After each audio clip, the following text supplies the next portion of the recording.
بسم اللہ الرحمن الرحیم۔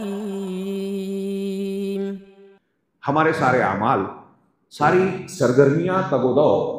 ان کے اللہ کے یہاں قبول ہونے اور نہ ہونے کا انحصار اسی جذبے پر ہے، اور یہ کوئی آسان بات نہیں ہے۔ قیامت کی نشانیوں میں جو اللہ نے ذکر کیا کہ عمل کم ہو جائے گا، آپ دیکھیں کہ عمل کے کم ہونے کی کئی شکلیں ہیں۔ ایک تو یہ کہ فی نفس سے ہی آدمی عمل کم کرے، جیسے فرض پڑھ رہا ہے، نفل نہیں پڑھ رہا ہے، ایک کام کرتا ہے دوسرے احکام پر عمل نہیں کرتا، یہ کم ہونا ہے۔ ایک کم ہونا یوں بھی ہو سکتا ہے اور ہوتا ہے کہ آدمی محنت تو کر رہا ہے، اپنے آپ کو تھکاتا ہے، مشقت میں ڈالتا ہے، لیکن سنت کے مطابق عمل نہیں کرتا، بدعت پر عمل کرتا ہے، منہج سے ہٹا ہوا ہے۔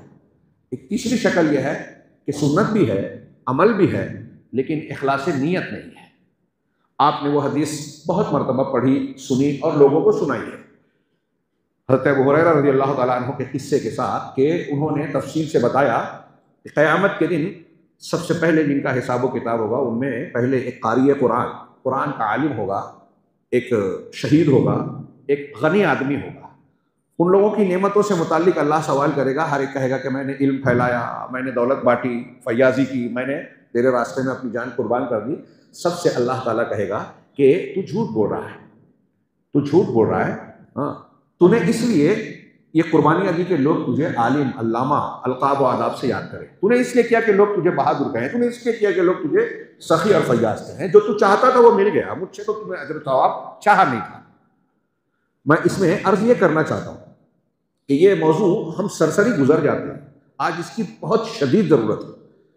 میں ذاتی طور سے یہ محسوس کرتا ہوں کہ دینی کام جو ہو بھی رہے ہیں، اول تو کم ہو رہے ہیں، دوم غیر منظم ہو رہے ہیں، سوم جو لوگ کر رہے ہیں ان کے یہاں اخلاص کی شدید کے پر میں زور دے رہا ہوں، شدید قلت پائی جاتی ہے۔ اس کا ثبوت ملتا ہے کہ ہمارے درمیان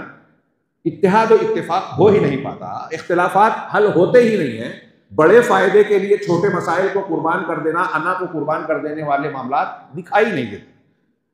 یہ ساری چیزیں اخلاص کی کمی پر دلالت کرتی ہیں، اور میں یہ شیخ امین کی بات کو آگے بڑھاتے ہوئے کہوں گا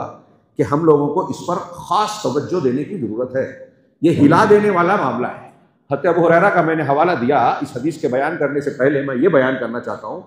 کہ حدیث کو بیان کرنے سے پہلے حضرت ابو ہریرہ رضی اللہ تعالیٰ عنہ 3 مرتبہ بے ہوش ہو گئے۔ میں نے اللہ کے رسول صلی اللہ علیہ وسلم کو فرماتے ہوئے سنا، یہ کہہ کے بے ہوش ہو گئے۔ ہوش آیا، پھر لوگوں نے پوچھا، شاگردوں نے بیان کرنے لگے، پھر بے ہوش ہو گئے، 3 مرتبہ بے ہوش ہوئے۔ اس دہشت سے کہ ہم عالم ہیں، اللہ کے رسول صلی اللہ علیہ وسلم کی تعلیمات اور دین کو جاننے والے ہیں، لوگوں تک پہنچا رہے ہیں، اس نیک کام کے باوجود اگر ہم نے ریاکاری کی، شہرت طلبی کے چکر میں پڑ گئے تو ہمارا کیا بنے گا؟ اس سلسلے میں ہمارے اسلاف شیخ نے کئی مثالیں دی۔ ایک قول مجھے بھی یاد آ رہا ہے،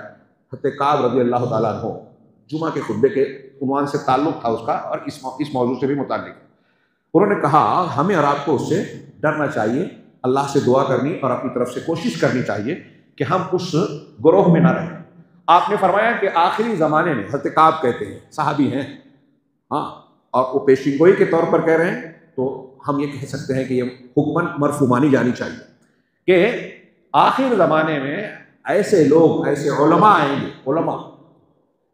جو یزاہدون الناس من الدنیا ولا یزہدون، لوگوں کو دنیا سے بے رغبتی اور زہد کا سبق پڑھائیں گے، سکھائیں گے کہ دنیا کے چکر میں مت پڑو، آخرت کو ترجیح دو، تقریر کریں گے، لوگوں کو یہ سبق دیں گے، ولا یزہدون، لیکن خود دنیا سے بے رغبتی نہیں بدلیں گے، مطلب دنیا کے پیچھے بھاگیں گے۔ اب دنیا کے پیچھے بھاگنے میں دولت، شہرت، اقتدار، نام و نمود سب آ گئے، خود لوگوں کو ترغیب دیں گے زہد کی، لیکن خود زہد سے دور بھاگیں گے، دنیا کے چکر میں پڑیں گے۔ یتقربون او یقربون الاغنیاء، اغنیاء اور مالداروں کے خوشہ چین ہو جائیں گے، ان کی قربت چاہیں گے۔ علماء کرام، سفیان ثوری رحمہ اللہ کا قول مجھے یاد آتا ہے، کہتے ہیں کہ عمرہ کی مجلس سے ہمارے اسلاف محدثین گریز کرتے تھے، دربار میں کوئی چلا جائے تو راوی مخصوص ہو جاتا تھا، الا یہ کہ کوئی ضرورت کے تحت جانا پڑے۔ حضرت سفیان کہتے ہیں کہ اگر علماء عمرہ کے درباری اور ان کی مجلسوں کے فرد بن جائیں، ان کے حاشیہ بردار ہو جائیں، تو یہ عمرہ علماء کو اپنا رومال بنا لیں گے، جب چاہیں گے استعمال کریں گے، جب چاہیں گے پھینک دیں گے۔